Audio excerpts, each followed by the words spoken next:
上博班了，是不是好难写啊？好感动哦，好伤心哦。就是这种感觉，就是要不要念是一回事，可是考上就是一种肯定。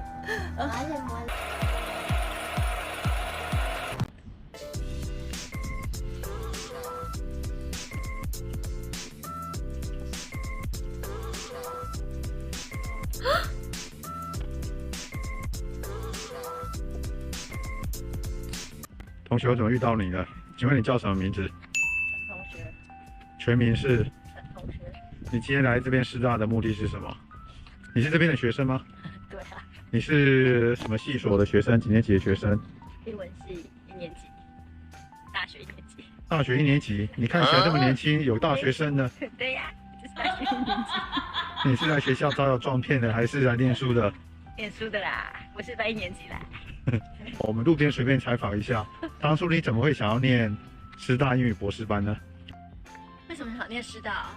老实说，就是做了很多田野调查，后来发现师大在国际的排名，然后在台湾就是英语教学资源也相对比少很多，所以最后还有地理位置也近，所以最后就选择了师大。那你当初准备师大的部分的话，你有花很多时间吗？还是因为你有什么样的 paper？也没有准备很多时间啊，因为也不知道到底要准备什么，所以就想说考考看，因为毕竟也教书教了20年了。那理论性的东西也是有稍微翻一下，但没有准备太多，所以其实笔试考的还蛮可怕的。但可以也明显看出来，其实教授们还是比较在乎口试，就是要了解认识你这个人。进去之前就想说看看博班在玩什么，所以还蛮好奇，但就也怕自己会不会程度不够啊，根本就念不了博班啊之类的，所以也是有点紧张。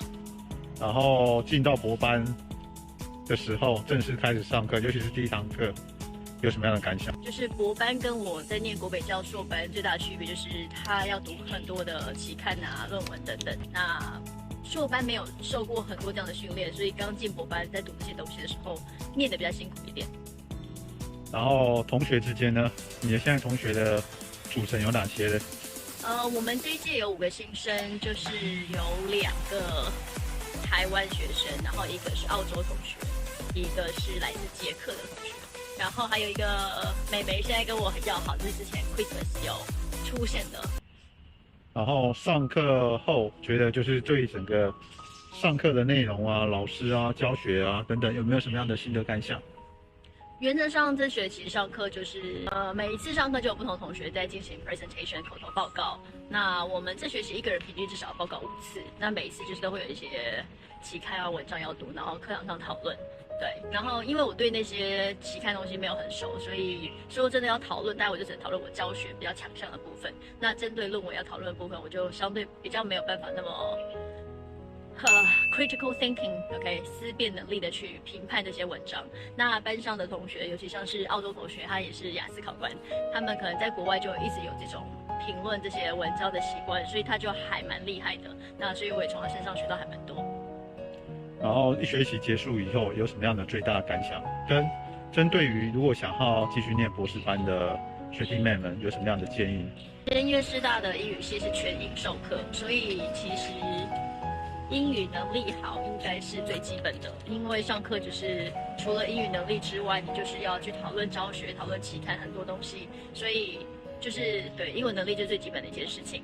然后再来，如果当然在硕班的时候，对于这些期刊论文的概念更加熟悉一点，念博班会相对更轻松。那后续如果想要读的人，我个人是觉得其实还是蛮有趣的，因为就是在你看不同的研究、不同的这些 paper 的时候，你是可以了解很多不同的教学、不同的研究，那它带出来的一些结果是什么。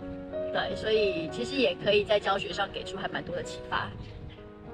好，然后对于接下来的新的学习跟未来几年的博士班生活的话，你有什么样的期待跟目标呢？目标跟期待哦，我觉得比较随缘式的啦，因为同学们都很希望可以在2到3年之内把课修完，那甚至4到5年就把它给念毕业。那因为我手上就是除了自己的教课以外，还有家庭要照顾，所以我也还蛮希望晚上的时间尽量陪小孩。那白天又要上课，又要念书，所以其实时间没有很多。那我个人就是觉得一学期可能就是1到2堂课最多。然后有什么样的目标？对于你修博士班的一个目标，跟之后有什么样的一个愿景跟期待目标？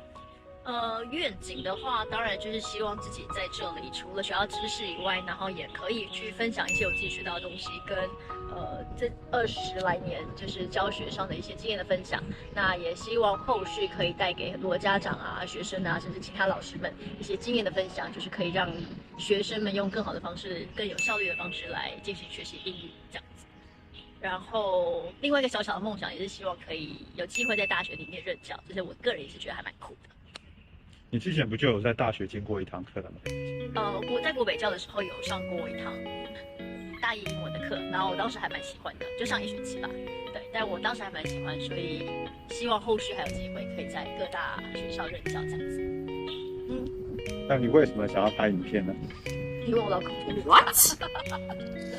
拍影片哦，就是也跟大家分享啦，因为就在我进博班之前，就是也网络上其实也没有太多讯息，所以就刚好我现在不小心进来了，就是也分享一些讯息给后续有想要念的人，就是给你们一些经验的参考。那当然我只念了1个学期啦，还没有真的很了解整个状况，就是一点小小的心得分享这样。因为后续如果要毕业的话，就是除了要修36学分，就等于是12堂课，然后要完成博士论文，要参加2场 conference， 然后要交，然后还有2篇的期刊要过，对，就是这些是最基本的门槛。然后总耗时就看同学们自己是全职来念这个博班，还是兼职来念这个博班，才能知道你大概会花多少年的时间。但我个人是觉得，如果你边有工作，因为我们班大部分同学都是有工作的，所以就是如果你边工作，然后边分出一点时间来学习，那钱也没少赚，然后学习也没少学习，就2边同时进行，只是会比较忙碌一点吧。那我个人觉得这样是还蛮不错的。这就是斜杠精神。哎呦，好，除了这之外，还有没有什么其他想要额外分享的？其他想要分享啊，就是校园其实很漂亮，借我一下。文学院前面这边有很多桌椅，那这个就是我自己中午，有时候中午下课我就会在这边吃午餐，然后吃完午餐我就会去体育馆里面的健身房运动，然后那边还有个操场，操场我个人现在没去过啦，对，但我很喜欢师大校园里面这种树木林立，然后就是路边有很多这种座位，可以让同学们坐在那边聊天啊、吃饭啊。对，我觉得很浪漫，就觉得校园里面很浪漫。现在呢就比较长，就是跟同学们带个简单的午餐，然后就坐在校园里面吃午餐跟聊天，就是我个人觉得是一件很浪漫的事情。对，然后跟老公吃晚餐还浪漫。跟老公吃饭也蛮浪漫的。对，所以就是跑了一趟师大来跟大家介绍一下这学期的点滴。好，那今天的因为我只念了1学期嘛，所以今天的小小分享就到这里。那后续大家如果对于师大英语系博班还有其他的问题的话，你们可以在下面留言告诉我。那如果知道以后我会告诉你们 ，OK？ 好，那就请大家喜欢我们的内容的话，就帮我们订阅、分享加小铃铛，拜拜。